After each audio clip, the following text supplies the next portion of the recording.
Las categorías. Aristóteles.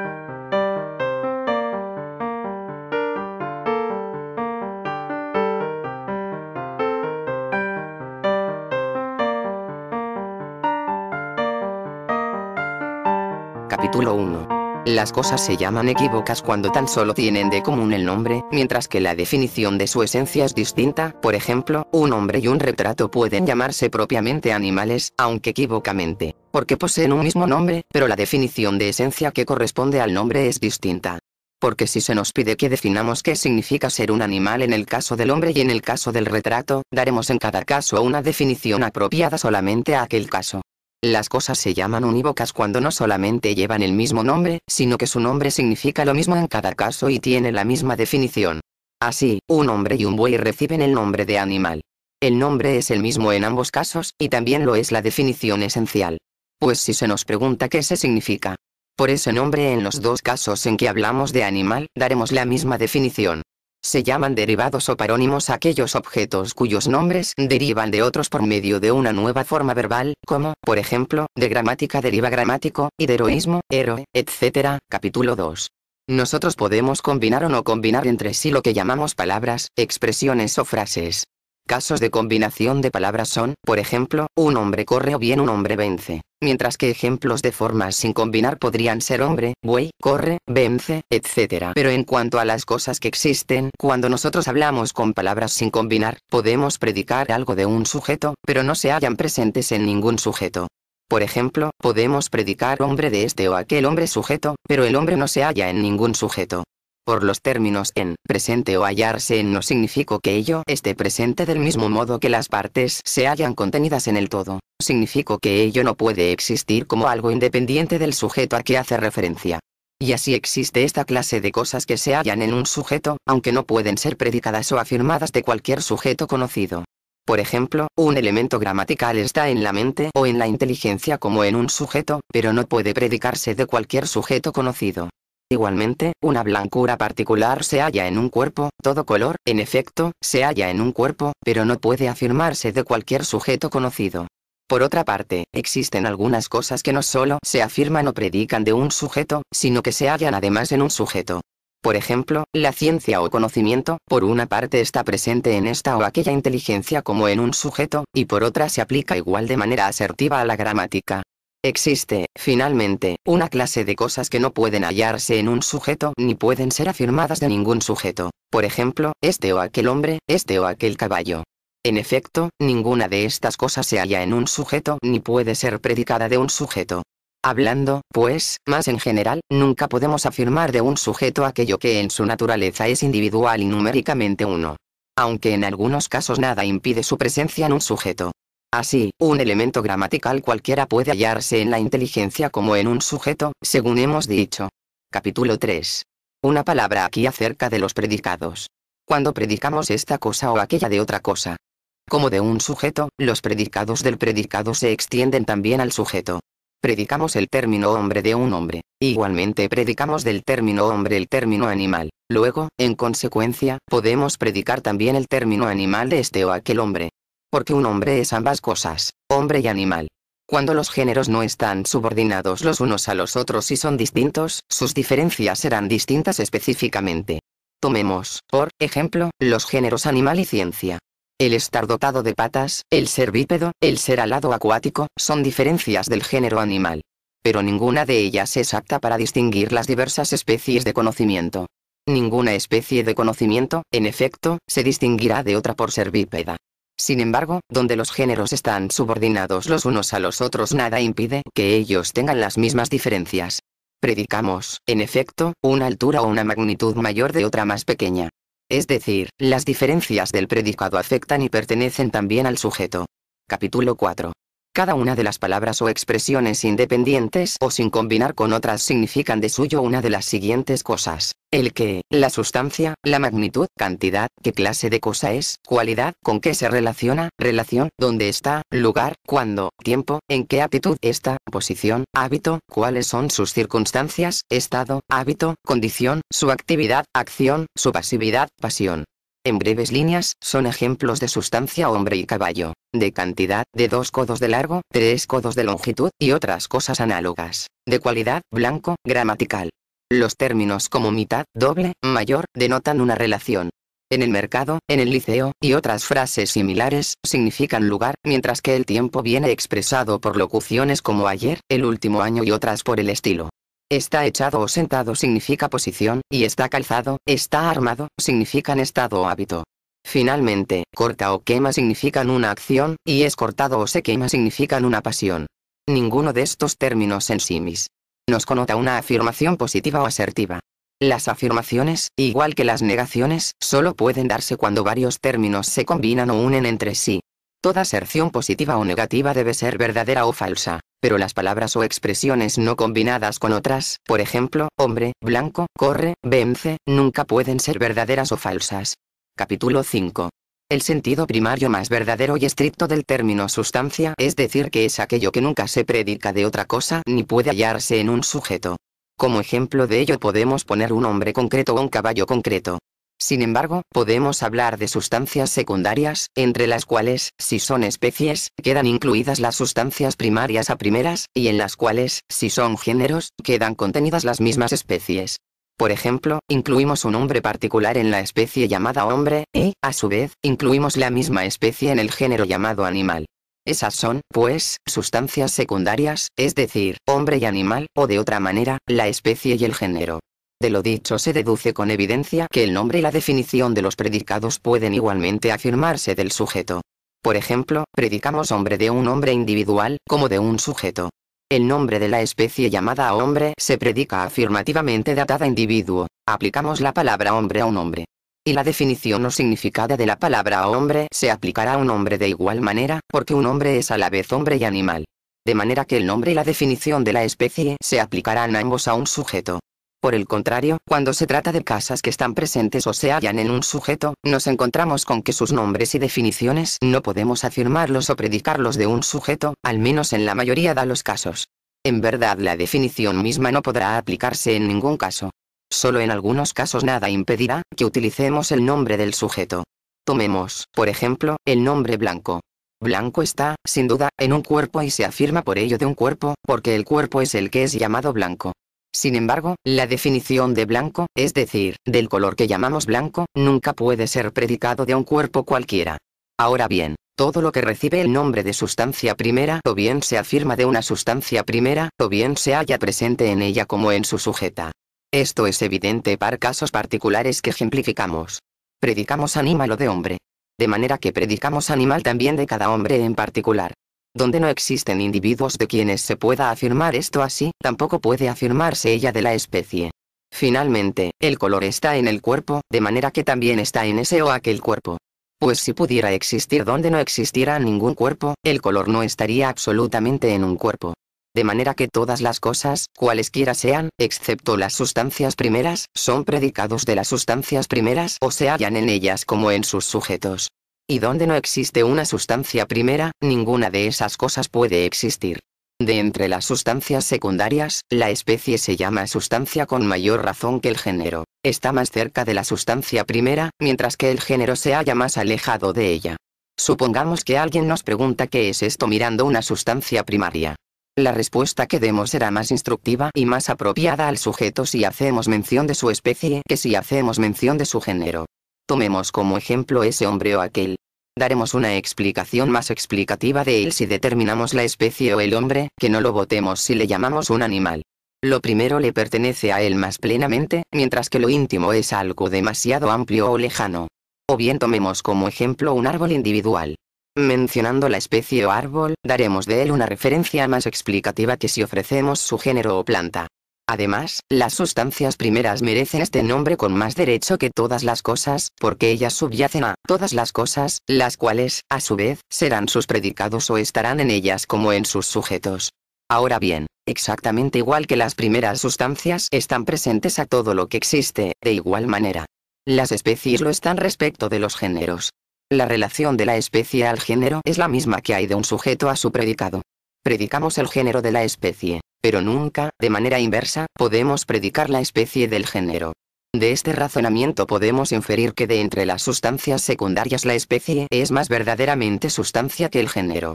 Volviendo ahora nuestra atención a las especies mismas, ninguna, a menos que sea también un género, es entre ellas más sustancia que otra. No es más apropiada descripción el llamar hombre a un hombre concreto que lo puede ser llamar caballo a un cabello concreto.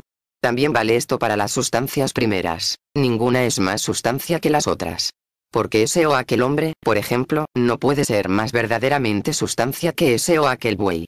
Fuera, pues, de las sustancias primarias, solamente la especie y el género entre todas las demás cosas pueden ser llamadas rectamente sustancias secundarias, porque de entre todos los predicados posibles tan solo ellos definen la sustancia primaria. En efecto, ese o aquel hombre solo puede ser definido de una manera apropiada por medio de la especie u hombre que por medio del género o animal. Cualquier otra cosa que determinemos, como, por ejemplo, él corre, o bien es blanco, será ajeno a lo que pretendemos inmediatamente. Así, pues, solamente la especie y el género se denominan rectamente sustancias, exceptuadas tan solo las sustancias primera. Por otra parte, sustancia, hablando estrictamente, se aplica solo a las sustancias primeras, porque solamente ellas no subyacen a todas las demás cosas. De la misma manera que la sustancia primera es referible a todas las demás cosas, igualmente lo son el género y la especie respecto de los demás atributos no incluidos en la especie o el género. Pues estos son sujetos de los otros. Podemos denominar un hombre conocedor de la gramática. Y por ello su especie y su género, es decir, hombre y animal, pueden denominarse conocedores de la gramática. Y lo mismo en todos los demás casos. Es común a toda sustancia el no estar presente en un sujeto. Porque lo que llamamos sustancia primera no puede estar presente en un sujeto ni puede predicarse de ningún sujeto. Y evidentemente, la sustancia segunda tampoco se halla en un sujeto. Predicamos la especie hombre de un hombre. Sin embargo, hombre no se halla en un sujeto. Porque la humanidad no está en un hombre. Y como la especie, igual el género. El género animal, en efecto, se predica asertivamente de ese o aquel hombre en particular, pero no puede hallarse presente en él. Por otra parte, hemos de tener en cuenta esto. Cuando una cosa puede hallarse en un sujeto, nada nos impide entonces utilizar como nombre suyo el del sujeto en cuestión, no, sin embargo, su definición. En cambio, en las sustancias secundarias se pueden aplicar ambas cosas al sujeto, el nombre y la definición. La definición de la especie, hombre, y la del género, animal, pueden utilizarse en un hombre particular. Por consiguiente, la sustancia no se halla en un sujeto. Que no pueden hallarse presentes en un sujeto es verdad no solo para las sustancias, sino también para las diferencias. Así, de la especie llamada hombre podemos nosotros decir asertivamente que anda sobre sus pies o que es bípedo.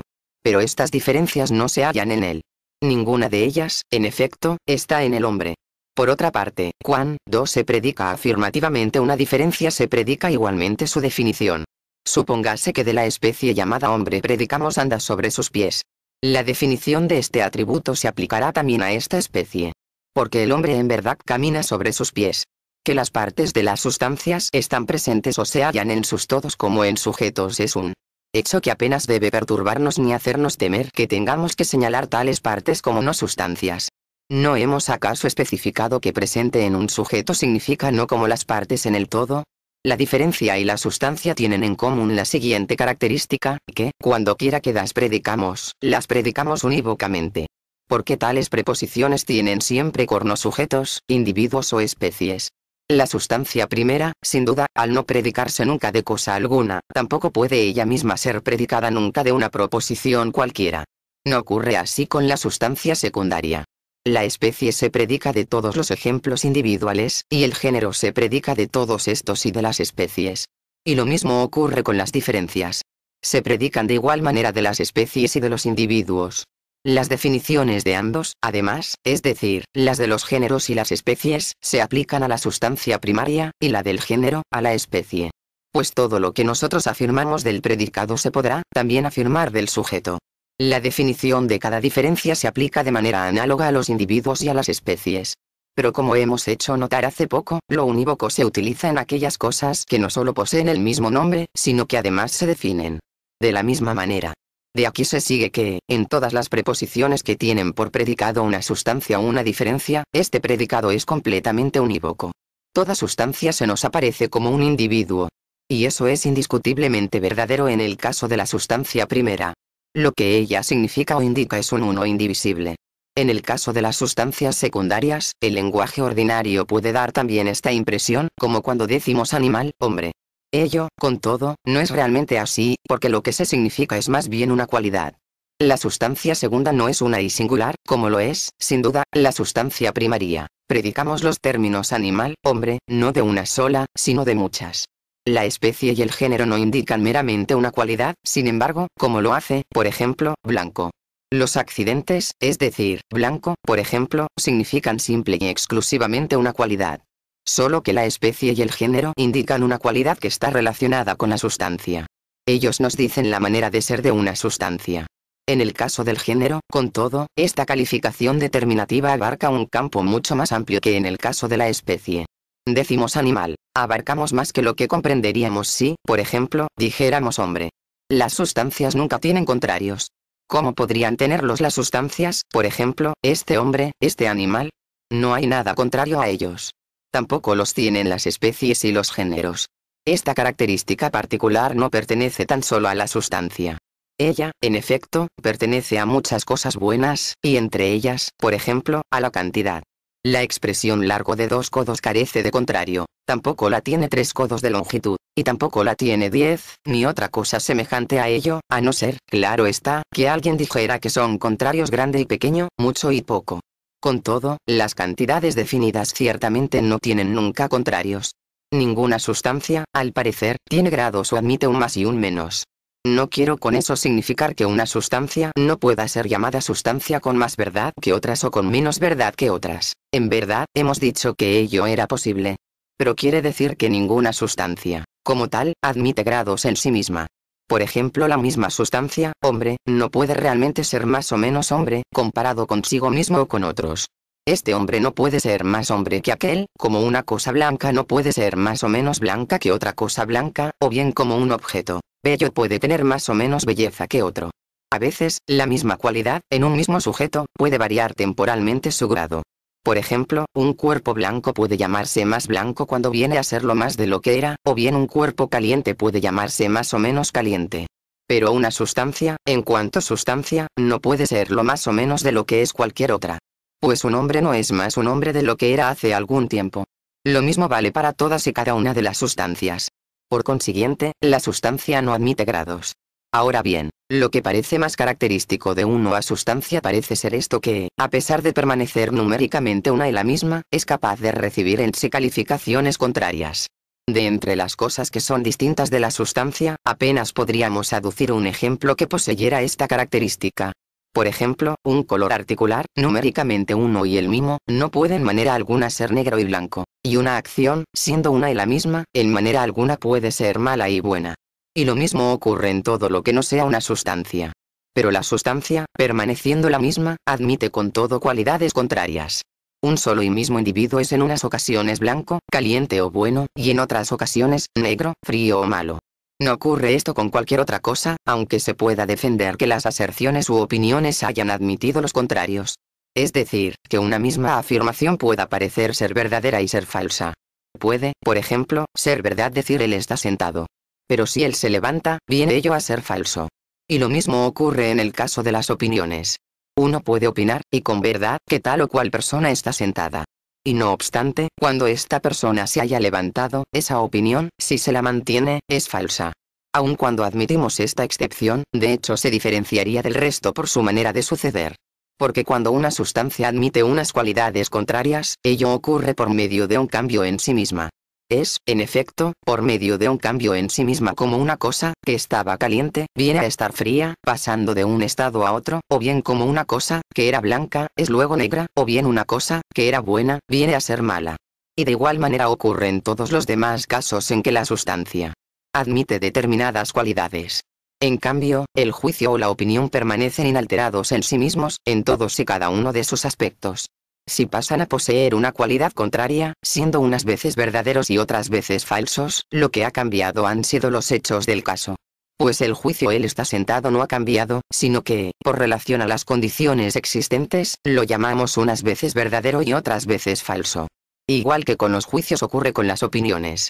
En su manera de suceder o producirse, pues, es realmente peculiar de la sustancia admitir cualidades contrarias, a saber, por medio de un cambio en sí misma. Por consiguiente, si alguien quisiera hacer una excepción en favor de los juicios y opiniones, sosteniendo que estos también admiten calificaciones contrarias, su punto de vista sería, en verdad, heterodoxo. Si se dice que los juicios y las opiniones admiten tales calificaciones, el hecho es que no son ellos en sí mismos los que padecen un cambio, sino que lo padece es algo distinto. Pues es, gracias a los hechos del caso, a su existencia o no existencia, que un juicio se llama verdadero o falso. No es posible que el juicio mismo pueda admitir cualidades contrarias de esta clase. Porque, en una palabra, nada puede alterar la naturaleza de las opiniones y los juicios, y puesto que no ocurre en ellos un cambio, no pueden admitir contrarios tales como los dichos. La sustancia, por el contrario, admite esta clase de contrarios por haberlos recibido ella en sí misma. Alternativamente coloca en sí misma salud, enfermedad, blancura, negrura, etc. Por recibirlos ella en sí misma, se dice que admite tales contrarios. De manera que, para concluir, podemos decir sobre todos los distintivos de la sustancia que, permaneciendo estrictamente una y la misma, puede recibir en sí misma cualidades contrarias por medio de un cambio realizado en sí misma. Baste con esto acerca de la sustancia. Capítulo 6. Vamos a hablar a continuación de la cantidad. La cantidad es o bien discreta, o bien continua. Además, algunas cantidades constan de partes que tienen, unas respecto de otras, posiciones relativas, mientras que otras cantidades, por el contrario, constan de partes que no tienen posiciones. Podemos poner aquí, como ejemplos de cantidades discretas, el número y la locución o frase, y de cantidades que son continuas, la línea, la superficie y el sólido, a las que se puede añadir el tiempo y el lugar. Consideremos las partes del número. Nos encontramos que no hay ahí ningún límite común en el que ellas se puedan unir. Por ejemplo, 2 veces 5 hacen 10. Esos, con todo, son completamente distintos. No hay un límite común en que se unan esos dos 5. Y lo mismo ocurre con las partes 3 y 7. En verdad, en ningún número hallaremos un límite común a las dos partes, porque las partes permanecen siempre distintas. Así, el número es cantidad discreta, no continua. Lo mismo puede decirse de un discurso o alocución, si por alocución designamos la palabra hablada. Medida en sílabas largas y breves, la alocución es evidentemente una cantidad, cuyas partes no poseen un límite común. No hay un límite común en que se unan estas partes, las sílabas. Cada una, en verdad, es distinta de la otra y de las demás. La línea es, sin embargo, continua. Descubrimos en ella ese límite del que ahora mismo acabamos de hablar. Este límite es el punto. Lo mismo ocurre con la superficie o con el volumen o sólido. Sus partes tienen también este límite, la línea, en el primer caso, y la línea o el plano, en el segundo. Finalmente, el tiempo y el espacio son continuos. El tiempo es un todo y un continuo. El presente, el pasado y el futuro están encadenados. También el espacio es esta clase de cantidad. Pues, supuesto que las partes mismas del sólido ocupan mucho espacio y que estas partes tienen un límite en común, se sigue que también las partes del espacio, que ocupan esas mismas partes, tienen exactamente el mismo límite común que las partes del sólido. Así, pues, igual que lo es el tiempo, el espacio es continuo. Las partes confluyen en un límite común. Todas las cantidades se componen de partes, y esas partes, según hemos visto, tienen unas posiciones relativas entre sí o carecen de tales posiciones. Las partes de la línea, por ejemplo, deben tener todos sus lugares relativos. Cada una de ellas, sin duda, debe estar en alguna parte, y cada una debe distinguirse claramente. Podemos decir en qué parte del plano está y a qué clase de partes está unida en continuidad. Eso es verdad igualmente de los sólidos y del espacio. Pero el caso del número es distinto. Nunca podremos demostrar que sus partes están en posesión de sus lugares relativos, o aún ni siquiera que tienen lugares. Ni podríamos determinar qué partes son contiguas a cuáles. Y lo mismo se puede decir también del tiempo. Porque ninguna parte del tiempo es duradera. ¿Y cómo se puede decir que lo que no dura tiene una posición? En el caso del tiempo, sería mejor decir que sus partes tienen un orden relativo, porque una parte es anterior a otra. Y así, de igual manera, respecto del número, ya que los números son unos anteriores a los otros. Cuando los contamos, el 1 es anterior al 2, y el 2, anterior al 3. De manera que también se puede decir del número que las partes tienen un orden relativo, pero ciertamente carecen de posición. Eso mismo es propio de una locución, ya que las partes carecen de toda existencia duradera. Las pronunciamos, y entonces ellas se han ido ya, de manera que, puesto que ellas han dejado de existir, no pueden ocupar una posición o un lugar. Resumiendo, pues, de entre las cantidades, unas constan de partes que tienen una posición, y otras, de partes que carecen de posición. Las cosas que hemos mencionado son las únicas que pueden ser llamadas estrictamente cantidades.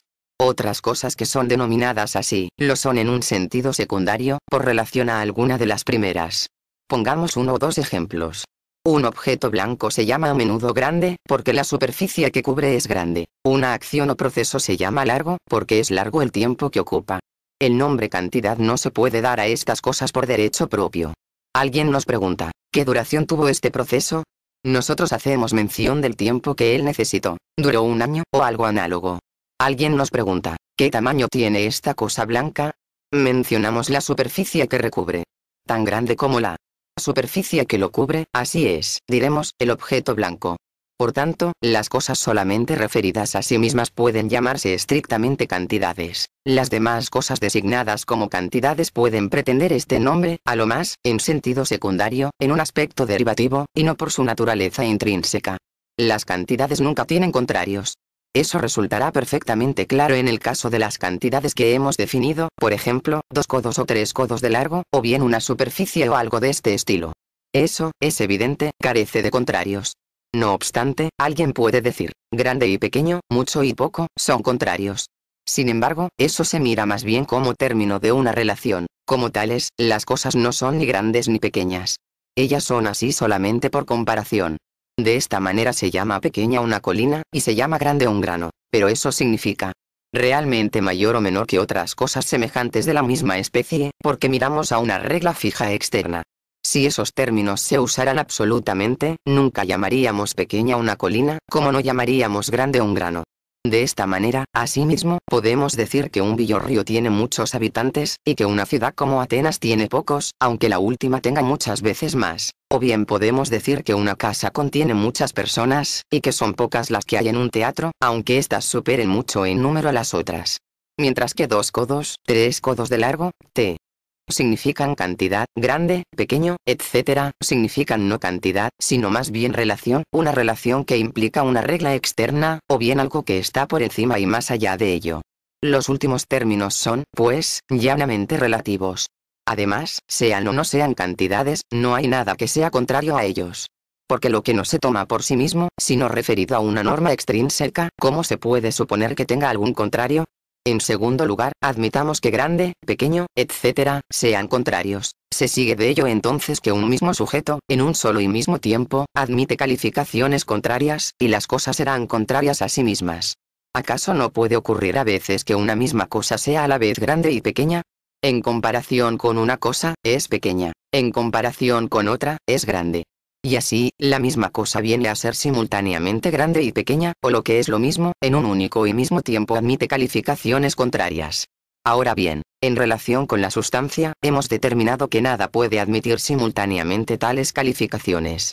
La sustancia, sin duda, puede recibir calificaciones contrarias, pero no de manera que un hombre esté enfermo y sano al mismo tiempo, o que una cosa sea simultáneamente blanca y negra. Ninguna cosa puede ser calificada así a un mismo tiempo. Así, pues, si grande, pequeño y todo lo demás son contrarios, esas cosas serán contrarias a sí mismas. Garantizadas ambas cosas por causa del argumento, a saber, que lo grande es lo contrario de lo pequeño, y que una sola y misma cosa puede ser, al mismo tiempo las dos cosas, grande y pequeña, grande o pequeño serán contrarios a sí mismos. Y sin embargo, esto es absolutamente imposible. Nada puede, en efecto, ser contrario a sí mismo. Por consiguiente, no podemos describir o definir lo grande y lo pequeño, lo mucho y lo poco, como contrarios. Nadie puede, pues, considerar contrarios estos términos, aunque alguien pueda llamarlos no términos de relación, sino de cantidad. Tratando del espacio, la instancia de que la cantidad admita un contrario parece más plausible.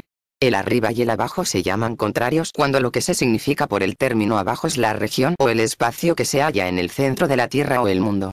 Sin embargo, este uso deriva del punto de vista que tenemos nosotros del mundo, puesto que es en los extremos del mundo o universo donde la distancia al centro es mayor. En verdad, al definir todos los contrarios tenemos ante los ojos el espacio.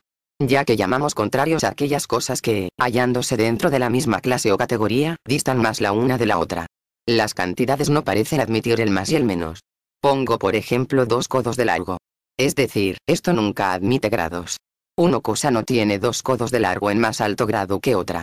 Y eso vale, de igual manera, para los números. Un 3 no es, si se puede hablar así, 3 en más alto grado que otro 3. Un 5 no es 5 en más alto grado que otro. Además, un periodo de tiempo no es más tiempo que otro periodo. Y de ninguna de las cantidades mencionadas se puede afirmar un más o un menos. Por consiguiente, la categoría de la cantidad en manera alguna admite grados. Lo que realmente es peculiar para las cantidades es que nosotros las comparamos o contrastamos en términos o sobre fundamentos de igualdad. Predicamos los términos igual y desigual de todas las cantidades mencionadas. Un sólido es igual a otro, mientras que otro es, por el contrario, desigual. Usamos también estos términos respecto del tiempo, comparando diversos periodos del mismo. Y lo mismo vale para todas las demás cantidades que hemos mencionado antes. Por otra parte, no podemos afirmar estos términos de otra cosa alguna que no sean las cantidades. Nunca, en efecto, decimos que tal hábito es igual o desigual que aquel otro. Decimos que es semejante o distinto. Una cualidad, por ejemplo, la blancura, nunca se compara con otra en términos o sobre fundamentos de igualdad. Esas cosas se llaman semejantes o distintas. De manera que nuestra expresión equivalente o desigual es la señal, por encima de todas, de que hablamos de una cantidad. Capítulo 7. Volvamos ahora nuestra atención a la relación. Llamamos relativa a una cosa cuando se dice que ella existe del modo que existe, porque existe en dependencia de otra cosa, o bien, si no, porque su existencia está referida o relacionada con algo de alguna otra manera. Así, lo más grande se dice ser mayor o más grande por referencia a algo que está fuera de él. Porque, en verdad, cuando decimos que una cosa es mayor, significamos con ello que es mayor que algo. Se llama doble lo que por su existir es doble de algo. Doble, en efecto, significa dos veces algo. Y lo mismo en todos los términos de cada clase análoga a esta. Existen también otros relativos, como hábito, disposición, percepción, posición o actitud, conocimiento. Todos ellos se explican por medio de una referencia a algo que ellos poseen y no de otra cualquier manera. Un hábito es un hábito de algo, el conocimiento es conocimiento de algo, posición es posición de algo.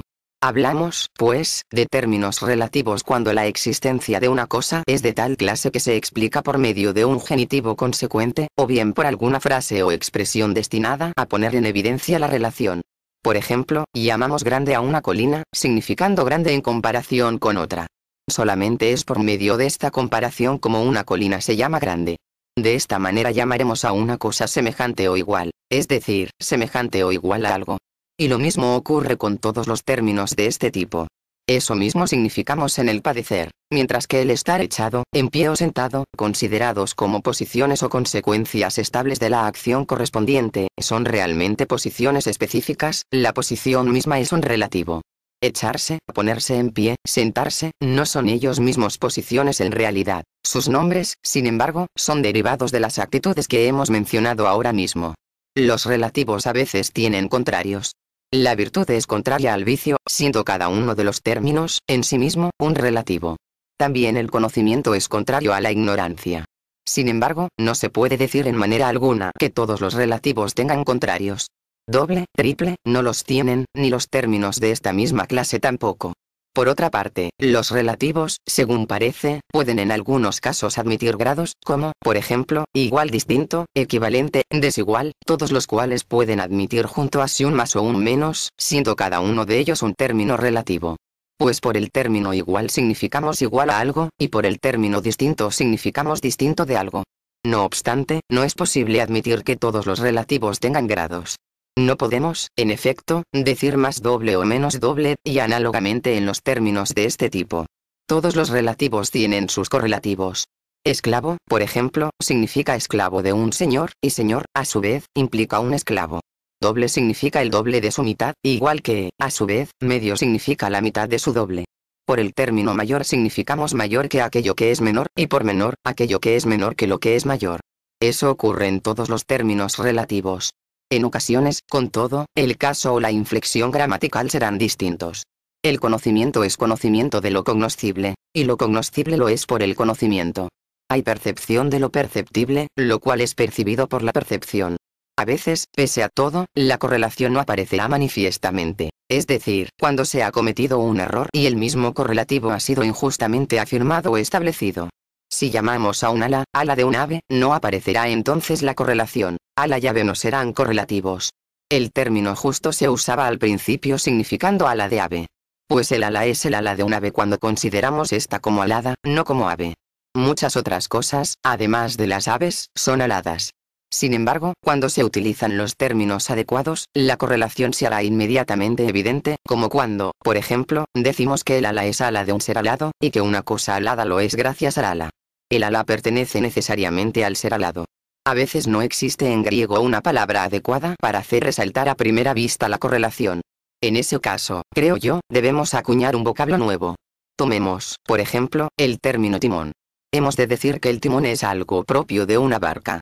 Sin embargo, propio de una barca es inapropiado y no cumple su misión de hacer evidente la correlación. En verdad, a la barca, vista como barca, no le corresponde de necesidad el timón. ¿No existen acaso barcas sin timón? Así, pues, el timón y la barca no son recíprocos. La barca no es la barca del timón, de la misma manera que un timón es siempre el timón de una barca.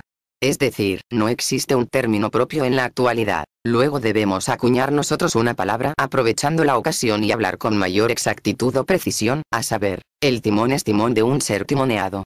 Si nos expresamos así, los términos serán recíprocos. Es decir, lo timoneado es timoneado por medio del timón. Lo mismo vale para todos los demás casos. La cabeza se definirá mejor como correlativo de lo que posee cabeza, y no como cabeza de un animal. Los animales, simplemente como animales, no poseen necesariamente cabeza. Muchos, en verdad, carecen de cabeza. Creo que debemos entender mejor aquello a que esta o aquella cosa se refiere, donde actualmente no existe un nombre, si nosotros tomamos una cosa que tiene un nombre, y entonces, acuñando un nuevo nombre, a partir de él, aplicarlo al correlativo del primero, de la misma manera exactamente que hemos formado antes el nombre alado y timoneado, partiendo de los nombres ala y timón. Así, pues, todos los relativos se refieren a sus correlativos, supuesto que estos hayan sido debidamente definidos. Debo añadir esta cláusula o condición, porque si ocurre que el correlativo ha sido determinado de una manera casual y descuidada, los términos no podrán ser recíprocos tan fácilmente. Quiero decir esto. Aun allí donde hay nombres adecuados y donde se admite que las cosas son correlativas no aparece ninguna correlación, cuando nosotros damos uno de los dos nombres, que de ninguna manera haga evidente la correlación y posee un significado un tanto oscuro. Supongamos que definimos un esclavo en relación al hombre o al bípedo, en lugar de definirlo por su referencia a un amo. Entonces no aparece ninguna correlación, porque la referencia no es exacta. Por otra parte, concedamos que dos cosas son correlativas entre sí y que el término correcto se ha utilizado con el fin de determinar la segunda. Aunque nosotros omitamos todos los demás atributos, es decir, los que no nos dan a conocer la relación, dejando tan solo aquel en virtud del cual ello recibe el nombre de correlativo, entonces hallaremos que existe la correlación dicha. El correlativo de esclavo, por ejemplo, hemos dicho que era propiamente amo. Omitamos todos los demás atributos, los que no nos revelan la relación, tales como que es un bípedo, que es receptor de conocimiento o que es humano, y dejemos con todo su existencia como amo. Entonces esclavo será clara y fuertemente correlativo, al significar esclavo de un amo. Por otra parte, supongamos un correlativo al que se ha dado un nombre inadecuado. Si nosotros lo despojamos de todos sus atributos, dejando tan solo aquel en cuya virtud se llama correlativo, toda correlación se desvanecerá. Definamos un esclavo como lo que es de un hombre, y un ala como lo que es de un ave. Elimina el atributo amo de hombre. En ese caso, en verdad, la correlación subsistente entre hombre y esclavo se desvanecerá. Brevemente, no hay amo, no hay esclavo. Elimina el atributo alado de ave. Ala no será más un correlativo. Nada será ya un ala, y el ave dejará de ser alada. De manera que, resumiendo, debemos establecer con exactitud todos los términos correlativos. Si tenemos el nombre a mano, la expresión o determinación será más fácil. Si no existe ningún nombre apto, creo que es nuestro deber formar uno. Es evidente que cuando los nombres son correctos, todos los términos relativos son correlativos. Los correlativos, comúnmente, tienen que venir a la existencia juntos, y eso es verdadero para la mayoría de los casos, como, por ejemplo, el doble x la mitad. Que existe un medio significa que también existe el doble del cual él es la mitad. La existencia del amo supone también la del esclavo. E igualmente en los demás casos semejantes. Además, anular uno equivale a anular el otro. Por ejemplo, si no existe el doble, no existe la mitad, y al contrario, al no existir el medio, no existe el doble y lo mismo ocurre en todos los términos semejantes. No obstante, la idea de que los correlativos comienzan a existir juntos no parece ser siempre verdadera, porque parece que el objeto del conocimiento es anterior a él y existe antes que él. Comúnmente hablando, adquirimos conocimiento de cosas que ya existen, pues en muy pocos casos o en ninguno puede nuestro conocimiento comenzar a existir junto con su propio objeto. Si eliminamos el objeto de nuestro conocimiento, entonces anulamos el conocimiento mismo. Pero la inversa de esta proposición no es verdadera. Si el objeto no existe más, no puede haber ya más conocimiento, pues su existencia es ahora no conocer nada. Sin embargo, si no hemos adquirido conocimiento de este o aquel objeto, ese objeto puede aún seguir existiendo. Tomemos, por ejemplo, la cuadratura del círculo, si es que esto puede llamarse un objeto de esta clase. Aunque exista como un objeto, el conocimiento no puede ya existir. Si todos los animales dejan de existir, no habría ya conocimiento en absoluto, aunque en este caso, a pesar de todo, sigan existiendo objetos de conocimiento. Lo mismo puede decirse de la percepción. Es decir, el objeto parece ser anterior al acto de la percepción. Supongamos que eliminamos el perceptible. Anulamos juntamente la percepción. Eliminemos la percepción. El ser perceptible puede existir aún. Pues el acto de la percepción implica primero el cuerpo percibido, y luego el cuerpo en que la percepción tiene lugar. Por consiguiente, si eliminamos el perceptible, el mismo cuerpo queda eliminado, porque el cuerpo mismo es perceptible. Y al no existir el cuerpo, debe dejar de existir la percepción. Eliminamos el ser perceptible y eliminamos al mismo tiempo la percepción.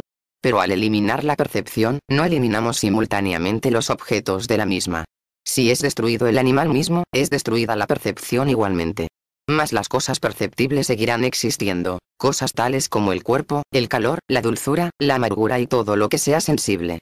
Además, la percepción comienza a existir junto con el sujeto que percibe, es decir, con la misma cosa viva. El perceptible, sin embargo, es anterior al animal y a la percepción. Porque cosas como el agua y el fuego, de las cuales se componen los seres vivos, existen con anterioridad a tales seres y antes que todos los actos de percepción. Concluimos, pues, que lo perceptible parece ser anterior a la percepción. El concepto de que ninguna sustancia es relativa, idea comúnmente admitida, podría parecer abierta a la discusión. Una excepción se daría quizá en el caso de algunas sustancias secundarias.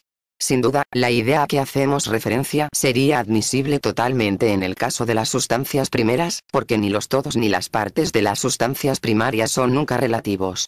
Este hombre o ese buey, por ejemplo, no se definen nunca por una referencia a algo que esté fuera de ello. Y lo mismo hay que decir de sus partes. Así, una determinada mano o una cabeza no se dice que es la mano de tal o de cual, ni que es una cabeza de tal o de cual. Las llamamos la mano o la cabeza de tal persona específica o de tal otra. Así también con las sustancias secundarias o, a lo menos, con la mayoría de ellas. La especie, como hombre o buey, etc., nunca se define por una referencia a algo que está fuera de ella. Nunca se define así la madera, y si la madera se considera como relativo, es entonces ello así como una propiedad propia de alguna otra cosa, y no en su propio carácter de madera. Es, pues, evidente que, en algunos casos, la sustancia apenas puede ser relativa. Sin embargo, puede haber diferentes opiniones en el caso de las sustancias secundarias. Así, definimos cabeza y mano a la luz del todo a que pertenecen, y con ello esas cosas pueden parecer relativas. En verdad, ello probaría muy difícilmente, para no decir que sería una tarea imposible, que ninguna sustancia es relativa, si definimos correctamente qué es lo que se significa por la expresión término relativo. Por otra parte, para ser inexactos, si solo son verdaderamente relativas aquellas cosas cuya existencia consiste en ser, de una manera o de otra, en referencia a algún otro objeto, creo que podría entonces decirse algo de esto. La anterior definición se aplica, fuera de toda duda, a todos los relativos, pero el hecho de que una cosa se explique por una referencia a alguna cosa que está fuera de ella, no es lo mismo que decir que ella es por necesidad relativa. De lo dicho queda esto en evidencia: si un relativo es conocido de una manera definida, aquello a lo que aquel hace referencia será, también algo conocido de una manera definida. Y lo que es más, lo podemos llamar autoevidente. Es decir, supuesto que conocemos que una cosa particular es relativa, siendo relativos aquellos objetos cuya existencia verdadera consiste en ser, de una u otra manera, referidos a otra cosa, entonces conocemos que es esa otra cosa, a la que se refiere la cosa misma conocida. Porque si no conociéramos en absoluto esa otra cosa a la que se refiere aquella, tampoco podríamos conocer en manera alguna si esta cosa era o no relativa. Pongamos varios ejemplos concretos, con que resulte más claro lo que decimos. Supongamos, en efecto, que conocemos definidamente que una cosa es doble. Al mismo tiempo conoceremos nosotros aquella cosa de la cual es esta el doble. No podemos conocer que eso es el doble sin conocer que ello es el doble de algo específico y definido. Por otra parte, si conocemos de manera definida que una cosa concreta es más bella, debemos conocer, al mismo tiempo, de manera definida, aquello respecto de lo cual esto es reconocido como más bello. Así, no conoceremos de una forma vaga que una cosa concreta posee más belleza que algo que posee menos belleza. Pues eso sería una simple suposición, y no un conocimiento. Nosotros no conoceríamos con certeza que una cosa estaba en posesión de una mayor belleza que otra que poseía una belleza menor. Por todo esto creo es evidente que un conocimiento definido de los relativos significa un conocimiento igual de aquellas cosas respecto de las cuales están ellos en relación. Ahora bien, una cabeza o una mano son una sustancia, y los hombres pueden tener un conocimiento definido de lo que son esencialmente tales cosas, aun sin conocer necesariamente a qué cosa están ellas referidas. No pueden, en efecto, conocer de una manera determinada de quién es esa mano o esa cabeza. Pero si eso es así, nos vemos obligados a concluir que esas cosas y las análogas a ellas no son relativas, y al ser esto así, sería verdadero afirmar que ninguna sustancia es relativa. Creo que no es tarea fácil sentar una creencia firme sobre tales problemas sin una investigación más exhaustiva. Sin embargo, poner en evidencia algunos pormenores de ello no es totalmente inútil. Capítulo 8. Nos toca ahora hablar de la cualidad. Por cualidad significo aquello en cuya virtud los hombres son llamados tales o cuales. La palabra cualidad tiene muchos sentidos. Admitamos que los hábitos y las disposiciones constituyen una clase de cualidad. Los primeros son distintos de las últimas, en que son más durables y estables. Entre lo que llamamos hábitos quedan incluidas las virtudes y todas las clases de conocimiento.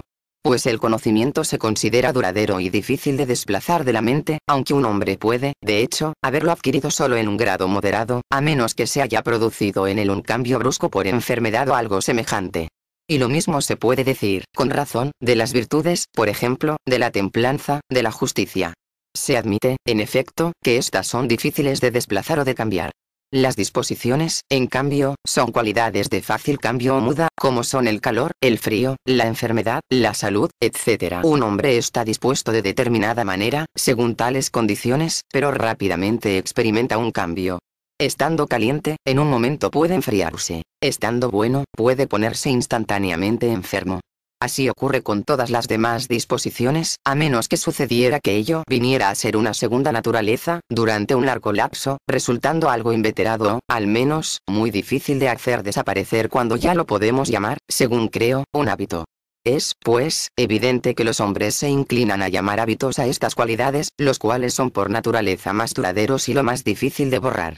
Aquellos que no pueden en absoluto dominar su conocimiento y son de humor inestable o mudable, pueden apenas ser descritos como poseedores de un hábito de conocer, si bien podemos decir que sus mentes, consideradas desde este punto de vista, están dispuestas para un conocimiento, es decir, para un conocimiento mejor o peor. Así, pues, el hábito es distinto de la disposición. El primero es duradero y estable. La segunda, fácil y rápidamente experimenta un cambio. Los hábitos son también disposiciones, pero las disposiciones no siempre son hábitos. Mientras que los que poseen un hábito están consecuentemente dispuestos de una u otra manera, los que están dispuestos de una determinada manera por ningún motivo poseen en cada caso un hábito. Con la siguiente clase de cualidad significo aquello que nos lleva a hablar de buenos luchadores, buenos corredores, llenos de salud o enfermizos. En realidad, abarcará todos los términos que connotan alguna capacidad natural o alguna natural incapacidad. No tanto por su manera de ser, dispuesta o condicionada de este o aquel modo, sino más bien por poseer un poder que les es natural, innato o congénito, o bien, es posible, por la carencia de este tal poder de hacer con facilidad tal o cual cosa, o de evitar el fallo de alguna cosa, decimos que los hombres poseen tal cualidad. Llamamos a los hombres buenos luchadores o buenos corredores, no en virtud de una determinada disposición, sino atendiendo a la capacidad natural de hacer tal o cual cosa con facilidad. Cuando hablamos de la salud, significamos que esta gente tiene poder de resistencia pronto, innato, constitucional, contra todas las enfermedades corrientes. Cuando hablamos de constitución enfermiza, significamos que ellos parecen no poseer tal poder. Lo mismo vale también para la dureza y la blandura. Predicamos la dureza de aquello que resiste prontamente una desintegración, y la blandura de lo que no la resiste. Siguiendo adelante, la tercera clase comprende las cualidades pasivas y también las afecciones o modificaciones. Ejemplo de ello son la dulzura y la amargura, la acedía y todas las cosas afines a ellas. Tales son también la frialdad y la calidez, y también la blancura y la negrura, etc. Es evidente que todas estas cosas son cualidades, supuesto que las cosas que las poseen son llamadas, en consecuencia, tales o cuales. Igual que la miel contiene por sí misma la dulzura, y por ello se dice que es dulce, así también el cuerpo mismo contiene la blancura, y por ello se dice que es blanco. Igual ocurre en los casos similares. Las cualidades que llamamos pasivas no son, en verdad, designadas con este nombre para significar que las cosas que las poseen están por ello afectadas de alguna manera o bien experimentan un cambio en sí mismas. Así, llamamos dulce a la miel, tal como hemos dicho, pero con eso no implicamos que la miel misma se vea de alguna manera modificada. Y lo mismo en todos los demás casos semejantes. Por su parte, si tomamos el caso particular del frío y el calor, aunque llamamos pasivas a estas cualidades, no pretendemos con ello connotar que las cosas que admiten o poseen estas cualidades sean pasivas. Significamos que las cualidades mencionadas pueden, una y todas, causar una sensación. El sentido del gusto, por ejemplo, se ve afectado por la dulzura o la acidez, y el del tacto, por la frigidez o el calor. Eso vale asimismo para todas las cualidades análogas a estas. Todos los colores, como, por ejemplo, el blanco y el negro, son también cualidades y pasivas, pero, con todo, no en el mismo sentido que los que hemos mencionado con anterioridad. Les damos este nombre por el hecho de que ellos brotan de estados afectivos o pasionales. Hay numerosos cambios de color que tienen sus raíces claramente en estados afectivos.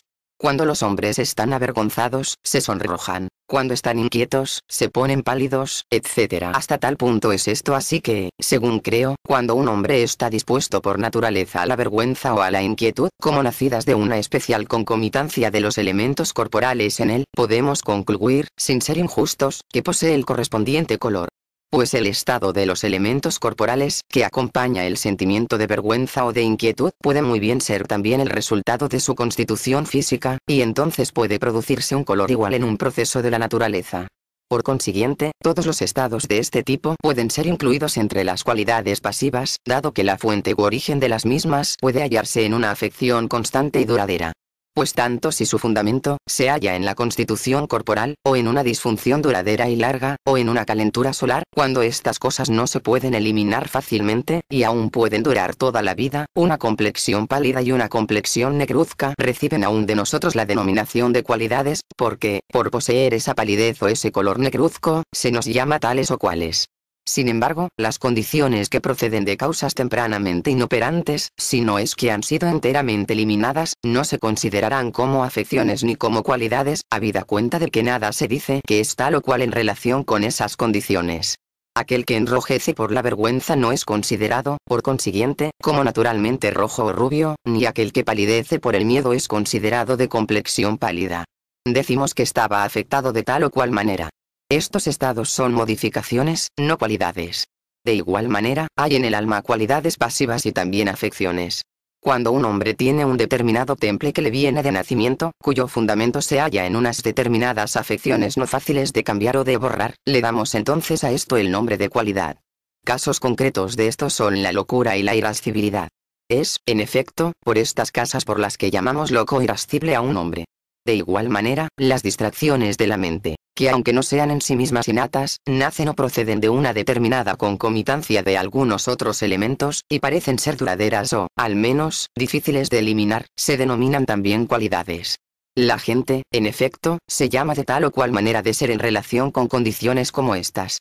Por el contrario, aquellas cosas que proceden de un fundamento fácilmente curable las llamaremos con el nombre de afecciones, por ser ello como una irritación cuando molesta. En efecto, no se conoce a un hombre como de un temperamento malo por naturaleza, estando irritado cuando se le molesta. Decimos entonces este hombre está afectado. Tales estados son afecciones, no cualidades. El cuarto tipo de cualidades consiste en las formas y las figuras de las cosas. Hay que añadir a estas también la curvatura, la rectitud y las demás cualidades bodas análogas a estas. Las cosas, efectivamente, se definen por medio de estas cualidades, diciendo por ellas que son de tal o cual naturaleza. Y las cosas poseen una naturaleza definida por el hecho de ser triangulares, cuadrangulares, rectas, curvas, etc. Es decir, cada cosa es calificada en virtud de su forma o figura. Lo raro y lo denso, lo áspero y lo pulido, aunque aparecen a primera vista términos indicadores de cualidad, son, de hecho, extraños a esta clase de cualidades. Más bien significan una particular posición de las partes. Así llamamos densa a una cosa cuando las partes que la componen están estrechamente compactadas, y la llamamos rara cuando sus partes tienen entre sí intersticios. La llamamos áspera cuando algunas partes sobresalen, y lisa cuando su superficie está pulida de modo que, por así decirlo, parece que sus partes están debajo de ella. Esas son las 4 clases o especies de cualidad. Es posible que haya otras, pero solo son estas las estrictamente llamadas tales. Son cualidades, pues, las que hemos mencionado. Las cosas que derivan sus nombres de ellas o dependen de ellas de cualquier otra manera, se dice que son cosas calificadas de una u otra manera definida. En muchos casos, es decir, prácticamente en todos, los nombres de las cosas calificadas derivan de los nombres de las cualidades. De blancura, gramática, justicia, decimos blanco, gramatical, justo. Igual en todos los demás casos análogos. A veces, sin embargo, las cualidades, al no tener ellas nombre propio, no admiten la posibilidad de nombres derivados. Así, el nombre de corredor o luchador, llamado así por una capacidad innata, no pueden derivarse de una cualidad. Es decir, esas capacidades no tienen un nombre particular, como tienen las ciencias, con una referencia a aquello por lo que llamamos a un hombre un luchador, a otro un luchador, etc. Por ciencia significamos aquí una disposición. Cada ciencia tiene su nombre propio, como, por ejemplo, boxear, luchar. Y los hombres que están dispuestos de esta manera sacan su nombre del nombre de su ciencia. Además, algunas veces la cualidad posee un nombre bien definido, pero la cosa que participa de ella no toma de la misma su nombre. Por ejemplo, un hombre bueno es bueno por poseer la cualidad que llamamos virtud. Sin embargo, no derivamos el nombre o término bueno del término virtud. Con todo, eso ocurre rara vez. Así, pues, aquellas cosas que tienen su nombre derivado de una cualidad o que de alguna manera dependen de ella, poseen esa cualidad definida. Las cualidades admiten la contrariedad, aunque no en todos los casos. Son contrarias la justicia y la injusticia, la negrura y la blancura, etc. Las cosas que llamamos tales o cuales, en atención a que poseen esas cualidades, quedan incluidas en esta clase. Lo justo y lo injusto, en efecto, son contrarios, como lo son lo blanco y lo negro, etc. Pero eso no ocurre así en todos los casos. El rojo, el amarillo y otros colores semejantes son cualidades que carecen de contrarios. Si uno de los contrarios es una cualidad, también es una cualidad del otro. Esto resultará evidente a quien quiera que examine el resto de las categorías. La injusticia es contraria a la justicia, y la justicia misma es una cualidad también, pues, lo es la injusticia. Ninguna otra categoría, en efecto, se acomoda a ella, ni la cantidad, ni la relación, ni el lugar, ni, en breve, otra cualquiera. Eso ocurre en la totalidad de los casos de todos los contrarios que llamamos cualidades. Las cualidades admiten grados. Una cosa, efectivamente, es más blanca que otra, y otra, a su vez, es menos blanca. Y una cosa es más justa que otra. Y una cosa puede poseer un grado mayor aún de una cualidad. En efecto, las cosas que son blancas pueden ser más blancas. Esa regla, aunque tenga vigencia en la mayoría de los casos, está, con todo, sujeta a algunas excepciones. Pues si la justicia puede ser más o menos justicia, puede ella dar lugar a cientos problemas, lo mismo que ocurriría en el caso de las demás cualidades que podemos llamar disposiciones. Así, algunos llegan a decir que esas no pueden admitir grados. Sostienen ellos que la salud y la justicia no están sujetas a variaciones de tal tipo, pero la gente posee la salud, la justicia, etc., en grados variables. Y lo mismo tiene lugar en el conocimiento gramatical y todas las disposiciones análogas. Y ciertamente, nadie puede negar que las cosas que están señaladas por estas cualidades las poseen en mayor o menor medida. Ese hombre, por ejemplo, conocerá más acerca de la gramática, estará más sano o será más justo que aquel otro. Los términos que expresan la figura de las cosas, triangular, rectangular, etc., apenas pueden admitir grados. Pues los objetos a los que se aplica la definición de triángulo o círculo son igualmente triangulares o circulares. Otros, a quienes no se aplica la definición de ninguna de estas cosas, no pueden diferenciarse a sí mismos en el grado. Un cuadrado, en efecto, no es más un círculo que un rectángulo. A ninguno de esos objetos se aplica la definición que damos de círculo. Es decir, en una palabra, a menos que la definición de la cosa o el término que está en cuestión sea apropiado a ambos objetos, ellos no pueden compararse entre sí en absoluto. Por consiguiente, no todas las cualidades admiten grados. Las características usodichas no son una manera peculiar de la cualidad. Lo peculiar de ella es esto, a saber, que nosotros predicamos el igual o distinto tan solo de la cualidad. Una cosa, en efecto, es igual o semejante a otra solamente bajo el aspecto de uno a cualidad. Ese es, pues, distintivo de la cualidad. Sin embargo, no debe causarnos desorientación alguna el que se nos pueda objetar por alguno a nuestras afirmaciones, que, siendo el tema de nuestro estudio la cualidad, incluimos en esta categoría muchos términos relativos. Ya que hemos admitido que los hábitos y las disposiciones son términos relativos. Ahora bien, al menos en la mayoría de los casos, ocurre que los géneros son, sin duda, relativos, no así los individuos. El conocimiento, considerado como género, lo definimos por una referencia a algo que está fuera de él, ya que el conocimiento es conocimiento de algo. Sin embargo, las clases particulares del conocimiento no se explican así. Por ejemplo, no definimos el conocimiento de la gramática o de la música por medio de una referencia a algo externo a ellas. Pues esos, aunque en algún sentido sean relaciones, pueden tomarse solamente como tales en el aspecto de su género o conocimiento. Es decir, llamamos gramática al conocimiento, no a la gramática, de algo, y llamamos música al conocimiento, no a la música, de algo. Así, pues, las clases particulares de conocimiento no se deben clasificar entre los relativos. La gente se llama tal o cual por poseer o no estas clases concretas de conocimiento. Por tanto, esas son las cosas que ellos poseen cuando reciben la denominación de conocedores o expertos, y nunca es el género o conocimiento lo que poseen. Y por ello esas clases de conocimiento, en virtud de las cuales se nos describe a veces como de tal o cual naturaleza, deben incluirse ellas mismas bajo la categoría de la cualidad, no de la relación. Además, si algo sucede que es ambas cosas, cualidad y relación, entonces no sería en manera alguna absurdo incluirlo en ambas a dos categorías. Capítulo 9. La acción y la pasión poseen contrarios y también grados. Es decir, calentar es contrario a enfriar, igual que ser enfriado es contrario a ser calentado, o bien, a su vez, recibir placer es contrario a recibir pena o tristeza. Es decir, admiten la contrariedad. Además, admiten grados, porque podemos calentar o ser calentados más o menos. De aquí se sigue que ambas categorías, la acción y la pasión, puedan admitir variaciones de grado. Hemos ya determinado muchas cosas acerca de estas categorías. Hablamos de la posición cuando tratamos antes de la relación. Dijimos que estos términos toman sus nombres de las actitudes que les corresponden. Lo demás, es decir, el tiempo, el lugar y el estado, son tan evidentes que no necesito decir nada más que lo que dije al mismo comienzo, o sea que el estado viene significado por términos como estar calzado, estar armado, etc., mientras que el lugar viene indicado por frases como en el liceo, etc. Capítulo 10.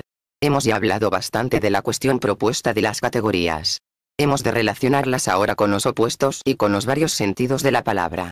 Efectivamente, llamamos opuestas a las cosas de cuatro maneras. Primero, por ser correlativos un término de cada par respecto del otro. En segundo lugar, por ser contrarios. En tercer lugar, por ser unos privativos frente a otros que son positivos. En último lugar, por ser unos afirmativos frente a otros que son negativos.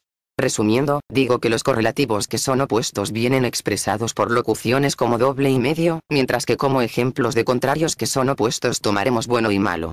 Como ejemplos de términos privativos y positivos, podemos mencionar ceguera y vista, y está sentado y no está sentado para el caso de términos afirmativos y negativos.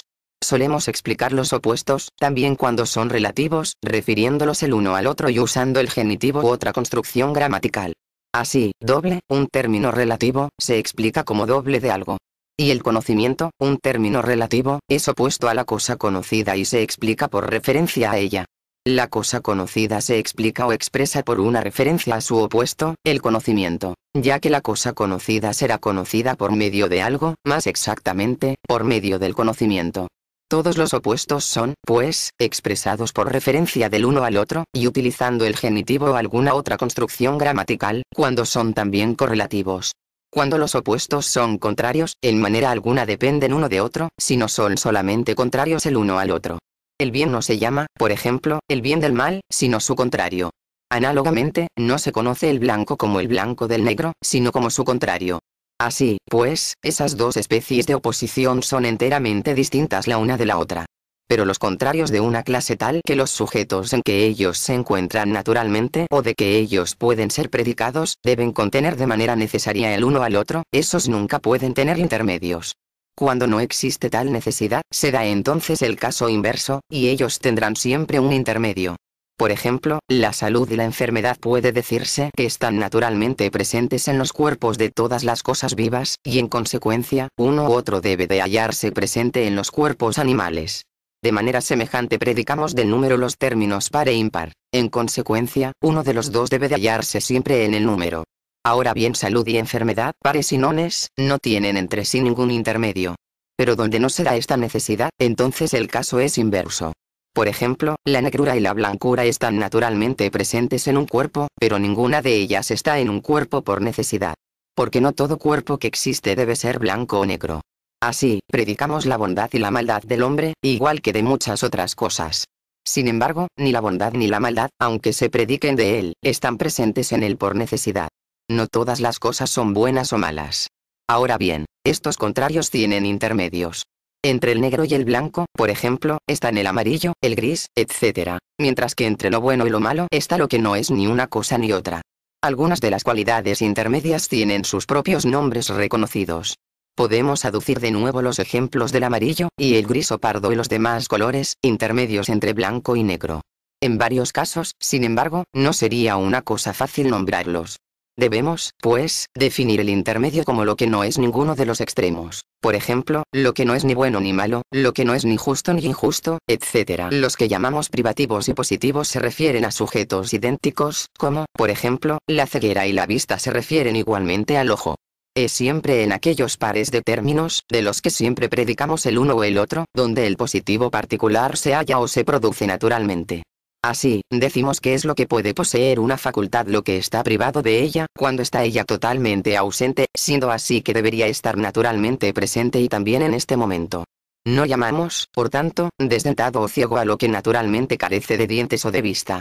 Sino que llamamos de preferencia ciego o desdentado a lo que carece de ello, pero debería tener dientes o vista, y debería tenerlos concretamente en el momento actual. Pues existen, en verdad, seres naturales que desde su nacimiento carecen de dientes y de vista, pero no son conocidos como ciegos o desdentados. El poseer o el carecer de facultades no pueden considerarse lo mismo que sus correspondientes positivo y privativo. La vista es, por ejemplo, un positivo. La ceguera, su opuesto, es un privativo. Vista y poseer vista no deben, sin embargo, considerarse como lo mismo. Así, ser ciego no es ceguera. Porque ceguera es un privativo, mientras que estar ciego significa una condición de carencia o privación. Ser ciego no es en sí mismo un privativo. Puede hacerse notar, además, que si ser ciego puede considerarse lo mismo que ceguera, entonces, sin duda, se podrán predicar ambas cosas de objetos idénticos. Sin embargo, la realidad no corresponde a esto. Se dice que un hombre es ciego, pero no se dice que un hombre es ceguera. Igual que los positivos y privativos son opuestos, así lo son también el estar en posesión de una facultad y el estar en carencia de la misma. Tenemos la misma clase de antítesis. Pues el ser ciego y el tener vista son opuestos de la misma manera que la ceguera y la vista. Lo que se afirma en una proposición no es en sí mismo una afirmación, ni lo que se niega es una negación por sí mismo. Afirmación significa proposición afirmativa, y negación significa proposición negativa. Pero lo que se afirma o niega en un juicio es la materia del hecho, no el juicio, la proposición o la aserción. No obstante, las cosas que afirmamos o negamos se llaman opuestas en el mismo sentido, ya que tenemos en ellas la misma clase de antítesis. Igual que el juicio afirmativo y el negativo son opuestos en sí mismos, tomemos como ejemplo las dos proposiciones él está sentado y él no está sentado, así también lo son los hechos expresados por ellas, es decir, su estar sentado o su no estar sentado. Evidentemente, los positivos y los privativos no son opuestos en el mismo sentido que lo son los relativos, uno respecto del otro. Es decir, no los explicamos por una referencia mutua del uno al otro. No llamamos a la vista, vista de la ceguera, ni utilizamos ninguna otra forma de juicio que ponga la vista nexo de relación. La ceguera, análogamente, no se llama ceguera de la vista, sino que la llamamos privación de la vista. En cambio, los términos relativos son recíprocos. Por ello, si la ceguera fuera un relativo, ceguera y vista serían recíprocos. Sin embargo, ello no es así, ya que no llamamos a la vista, vista de la ceguera. Además, que los positivos y privativos no son opuestos en el mismo sentido que lo son los contrarios, parece perfectamente claro por lo que sigue. Cuando los contrarios no tienen intermedios, hemos visto que uno u otro deben estar presentes en el sujeto, en que se hallan naturalmente o de quien ellos se predican. ¿Y dónde se da esta necesidad? Los términos no pueden tener allí intermedios. Hemos mencionado antes, como ejemplos de ello, la salud y la enfermedad, los pares y los nones. Pero donde los contrarios no tienen este intermedio, allí se da esta necesidad. No había ningún sujeto que pudiera ser receptivo del blanco o del negro, que debiera por ello mismo ser blanco o negro. Y lo mismo ocurre también con el frío y el calor. Es decir, entre lo blanco y lo negro, lo frío y lo caliente, etc., puede darse algo intermedio. Además, ahora mismo hemos visto que tienen un intermedio aquellos contrarios en que no había ninguna necesidad de que uno de los dos estuviera inherente en el sujeto capaz de recibirlos. Sin embargo, debe hacerse una excepción donde un contrario emiere de una manera natural. Ser caliente es la naturaleza del fuego, y la naturaleza de la nieve es ser blanca. En tales casos, pues, uno de los contrarios debe estar presente de una manera definida en las cosas, no uno o el otro de los contrarios. Está fuera de cuestión que el fuego pueda ser frío o que la nieve pueda ser negra. De aquí se sigue que uno de los contrarios no debe estar necesariamente presente en todas las cosas que puedan ser receptivas del mismo. Está necesariamente presente solo en los sujetos en que iniere. Y además, en casos como este, es uno u otro de ellos, de una manera definida y determinada, el que está necesariamente presente, no uno cualquiera de los dos. Ninguno de los juicios precedentes se acomoda bien a nuestros positivos o privativos. Los sujetos receptivos de esta clase no se ven forzados a tener uno u otro de los contrarios. Porque lo que aún no ha llegado al estado en que naturalmente deba tener vista no se denomina aún vidente o privado de vista. Los positivos y privativos, por tanto, no pueden ser clasificados entre los contrarios que no tienen intermedio. Y tampoco nadie los puede clasificar entre los contrarios que tienen un intermedio. Porque uno u otro de ellos, a veces, deben formar parte de cada sujeto posible. Cuando una cosa puede tener vista por su naturaleza, diremos que veo que es ciega de una manera indeterminada y no por necesidad, sino cualquiera que sea la cosa que suceda. Aquello no tiene vista por necesidad, tampoco es ciego por necesidad, debe estar en un estado o en otro. Pero no hemos visto ahora mismo que de los contrarios que tienen intermedios ni el uno ni el otro deben necesariamente hallarse en todo sujeto posible, sino que de una manera definida uno de los dos debe hallarse presente en algunos de tales sujetos. Así, pues, de lo precedente resulta con evidencia que los positivos y los privativos no son opuestos el uno al otro de las mismas maneras que los contrarios. Es también recto decir de los contrarios que, permaneciendo idéntico el sujeto, el uno puede cambiar en el otro, a menos que en verdad uno de esos contrarios constituya una parte del sujeto, como el calor constituye una parte del fuego. Lo que está sano puede muy bien ponerse enfermo, lo que es blanco puede volverse negro con el tiempo, lo que está frío puede a su vez ponerse caliente. Y lo bueno se vuelve malo, y lo malo, bueno. Pues un hombre malo, una vez ha sido iniciado en nuevos modos de vivir y de pensar, puede mejorarse y ser menos malo. Y si ese hombre mejora una vez, aunque sea solamente un poco, es evidente que puede realizar un gran progreso o incluso, en verdad, cambiar por completo.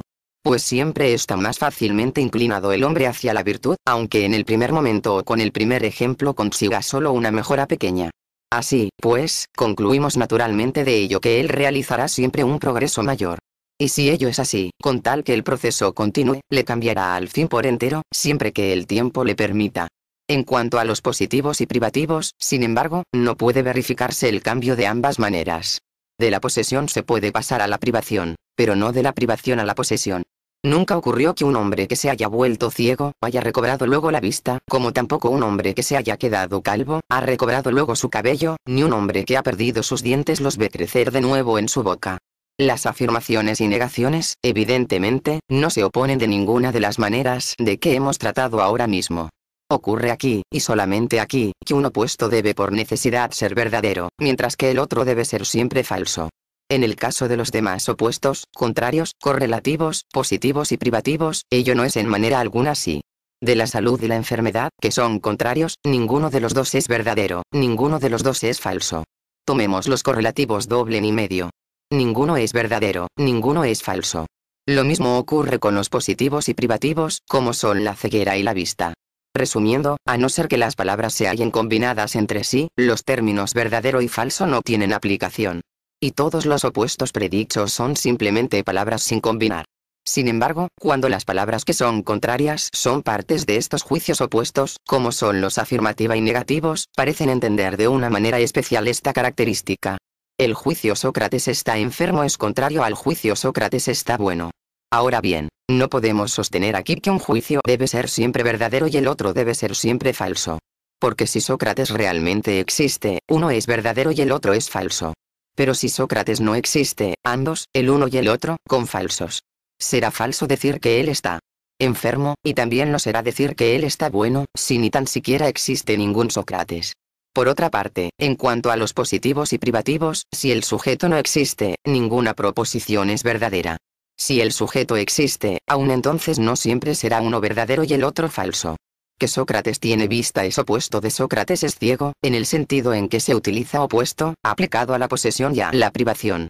Ahora bien, si Sócrates realmente existe, no debe darse necesariamente el caso de que uno de los juicios sea verdadero y el otro sea falso, pues él puede no haber llegado aún al estadio en que el hombre adquiere la vista, de modo que los dos juicios resultan falsos, como dos serían, si él aún no existiera. Volvamos a la afirmación y a la negación. Podemos decir de ellas, en todos los casos, que una debe ser falsa y la otra debe ser verdadera, tanto si el sujeto existe como si no. Pues si Sócrates realmente existe debe ser verdadero que él está enfermo o que no está enfermo, que él está enfermo o que no lo está, debe ser falso. Y lo mismo, si él no existe. Porque, supuesto que él no existe, es falso decir que él está enfermo. Sin embargo, decir que no está enfermo es verdadero. Así, pues, que en todos los casos uno de los dos debe ser verdadero y el otro debe ser falso, tendrá valor solamente para aquellos opuestos que son opuestos en el mismo sentido que los juicios afirmativos y negativos. Capítulo 11. El contrario de bueno debe ser malo, y eso se puede probar por inducción. El contrario de la salud es la enfermedad, y el del valor, la cobardía, etc. Sin embargo, el contrario de un vicio o un mal puede ser un bien o puede ser un mal. Por ejemplo, un defecto es un mal, y su contrario, el exceso, es también un mal. Mientras que el término medio, que es contrario de ambos en el mismo grado, es un bien. Hallaremos, con todo, pocas excepciones de esta clase y, generalmente hablando, es verdad que el contrario de un mal es un bien. No se sigue con necesidad que, si existe uno de los contrarios, deba también existir el otro de ellos. Supongamos que todas las cosas estén sanas. Solo habrá salud, no enfermedad. O bien supongamos que todas las cosas se vuelven blancas. Existirá solo el blanco, no el negro. Además, puesto que Sócrates enfermo es el contrario de Sócrates bueno, y no pueden existir simultáneamente ambos contrarios en un mismo individuo, si uno de los contrarios existe, no puede entonces existir el otro. Pues, suponiendo que él está bueno fuera el hecho real, él está enfermo no podría ser también un hecho. Esto resultará evidente también así. Los sujetos de cualidades contrarias deben tener la misma especie o género. La salud y la enfermedad, en efecto, tienen por sujeto el cuerpo de algunas criaturas vivas, y el color blanco y el color negro un cuerpo que no necesita ulterior especificación. Y de igual manera, la injusticia y la justicia tienen su fundamento en las almas de la especie humana. Necesariamente, dos cualidades contrarias o bien pertenecen a un mismo género, o a géneros contrarios, cuando ellas mismas no son géneros. El blanco, por ejemplo, y el negro pertenecerán al mismo género, el color. La justicia, en cambio, y la injusticia caerán bajo dos géneros contrarios, que llamaremos virtud y vicio. El bien y el mal no corresponden a ningún género, por ser ellos mismos géneros, con especies subordinadas. Capítulo 12. Hay 4 sentidos diferentes en los que podemos llamar a una cosa anterior a otra. Siempre que usamos el término anterior en su sentido propio y primario, es el tiempo lo que nosotros tenemos ante los ojos. De esta manera llamamos a una cosa más vieja o más antigua que cualquier otra, significando que su tiempo ha sido más largo. En segundo lugar, el término anterior se puede usar cuando el orden de existencia entre dos cosas es fijo y no puede hacerse reversible. Entre los números, el 1 es anterior al 2. Pues, suponiendo que exista el 2, se sigue que debe de existir el 1. Por el contrario, la existencia del 1 no implica la del 2. Y, en consecuencia, el orden de existencia no puede cambiarse ni es reversible. Así, entre dos cosas, llamaremos a una anterior cuando precede a la otra en una secuencia irreversible. En tercer lugar, usamos el término anterior respecto de un criterio de orden cualquiera. Ese es el caso de las ciencias, como lo es también de los discursos. En las ciencias que hacen uso de la demostración, tenemos lo que en su orden es anterior y lo que, por el contrario, es posterior. Tomemos por ejemplo la ciencia geométrica. Los elementos, puntos, líneas, etc., son anteriores a las proposiciones o problemas. Y, de manera análoga, en la ciencia que llamamos gramática, las letras son anteriores a las sílabas. De igual manera, en el caso de un discurso, el proemio es anterior a la narración. Además de los 3 sentidos usodichos, cualquier cosa que sea mejor o más digna de estima, se dice que es naturalmente anterior. Así la gente, en su lenguaje ordinario, hablando de aquellas cosas que más estima, las describe como primeras para ellos o como poseedoras de un sitio preeminente en sus afectos. De todas maneras, este uso parece ser el más extraño de todos. Esos son, según creo, los 4 sentidos distintos en que podemos usar el término anterior. Al parecer, aún podría darse otro fuera de los que acabamos de mencionar. Pues, en el caso de dos cosas, en que la existencia de la una implica o connota necesariamente la existencia de la otra, esa cosa que de alguna manera es la causa puede, en consecuencia, considerarse en justicia como anterior a la otra por naturaleza. Casos de este tipo pueden hallarse claramente. La existencia de un hombre, por ejemplo, implica necesariamente la verdad del juicio por el que se afirma esa existencia suya. Y también el caso inverso es así. Pues, si él existe, el juicio que afirme el hecho será verdadero. Al contrario, si el juicio es verdadero, el hombre a que el juicio hace referencia debe de existir. El juicio verdadero, sin embargo, no es en manera alguna la causa de la existencia esa del hombre. En cambio, su existencia podría parecer de alguna manera ser causa de la verdad de la proposición verdadera. Pues esta última se llama verdadera o falsa, según ese hombre exista o no exista. Según eso, parece que utilizamos el término anterior en 5 sentidos distintos. Capítulo 13. Aplicamos el término simultáneo, en su primario y más correcto significado, a las cosas que vienen juntas a la existencia. Porque, en este caso, ninguna cosa es anterior ni posterior a la otra. Significamos así simultaneidad en el tiempo. Simultáneo en la naturaleza lo aplicamos a aquellas cosas en que una de las cosas implica necesariamente la existencia de la otra, sin que ninguna de ellas sea causa de la otra. Por ejemplo, aplícase a los términos doble y mitad, ya que los dos términos o cosas tienen entre sí una dependencia recíproca. Si existe el doble, existe igualmente la mitad, y si existe la mitad, existe asimismo el doble. Pero ninguna de estas cosas es la causa del ser o existencia de la otra. Las especies definidas y opuestas unas a otras bajo un mismo género se llaman simultáneas en la naturaleza. Significo aquí con el término definidas lo mismo que divididas por idénticos modos o criterios de división. Es decir, la especie alada se llama simultánea en naturaleza a las especies acuática y terrestre. Todas ellas quedan divididas y opuestas unas a otras, bajo un mismo género. Pues, en estas especies, el género, animal, queda separado o subdividido por una diferenciación. Ninguna de ellas será anterior o posterior, todas ellas son naturalmente simultáneas. Cada una de estas especies se subdivide a su vez en un cierto número de subespecies, que se llaman también naturalmente simultáneas, exactamente por las mismas razones. El género es anterior a la especie. Es decir, el orden de existencia no es reversible. Si existe la especie acuática, debe de existir también el género animal. Pero, supuesto que exista el género, no debe existir por necesidad la especie. Así pues, llamamos simultaneidad en la naturaleza la de aquellas cosas en las que la existencia de la una connota necesariamente la existencia de la otra, pero ninguna de ellas está ligada a la otra por un nexo de causalidad, y también aquellas especies diferenciadas y opuestas solo bajo un mismo género. Utilizamos también el término simultáneo, en su sentido primero e incalificado, aplicado a aquellas cosas que han venido a ser juntas y al mismo tiempo exactamente. Capítulo 14. Hay 6 especies de lo que llamamos movimiento, a saber, generación, destrucción, crecimiento, decrecimiento, alteración y, finalmente, cambio de lugar. Con una sola excepción, es evidente que cada una de ellas es distinta de cada una de las demás. La destrucción no es generación, y el crecimiento no es decrecimiento, ni significa tan siquiera cambio de lugar. Y lo mismo con todas las demás clases. En el caso concreto de la alteración, sin embargo, pueden algunos objetarnos que un sujeto, cuando es alterado, lo es por una u otra de las otras 5 clases de movimiento. Pero aún eso no es realmente así. Pues las alteraciones producidas en nosotros por todos o, al menos, por la mayoría de las afecciones, no tienen nada en común con esas otras mociones que hemos mencionado. Porque lo que es afectado por ellas, no es necesariamente acrecido ni disminuido, ni experimenta ningún proceso. De ello se sigue que la alteración es distinta de todas las demás especies de movimiento. Pues, de ser lo mismo que otra cualquiera de ellas, el objeto, al ser alterado, sería lógicamente acrecido o disminuido al mismo tiempo, o bien se vería sujeto a algún otro movimiento. Ahora bien, eso no ocurre necesariamente así. Además, cualquier cosa que creciera o que se viera sujeta a cualquier otra clase de movimiento, sería necesariamente alterada. Con todo, hay cosas que crecen y no por ello son alteradas. Por ejemplo, si a un cuadrado se le añade un gnomón, el cuadrado ha crecido en su tamaño, pero no ha experimentado alteración alguna, permaneciendo un cuadro como antes. Eso mismo ocurre con todas las demás formas semejantes. La alteración y el crecimiento, en consecuencia, son 2 especies distintas de movimiento. En un sentido amplio, el reposo es el contrario del movimiento. Sin embargo, las especies particulares de movimiento tienen, cada una de ellas, sus contrarios particulares.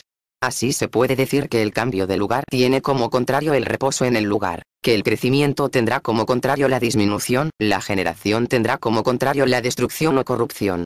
Pero, en cuanto al primero de los mencionados, un cambio hacia un lugar contrario podrá también parecer en el más estricto sentido el contrario, es decir, el ascenso será contrario al descenso, y el descenso, al ascenso, etc. En cuanto al movimiento restante, de entre los que hemos mencionado, no es cosa fácil decir cuál es su contrario actualmente.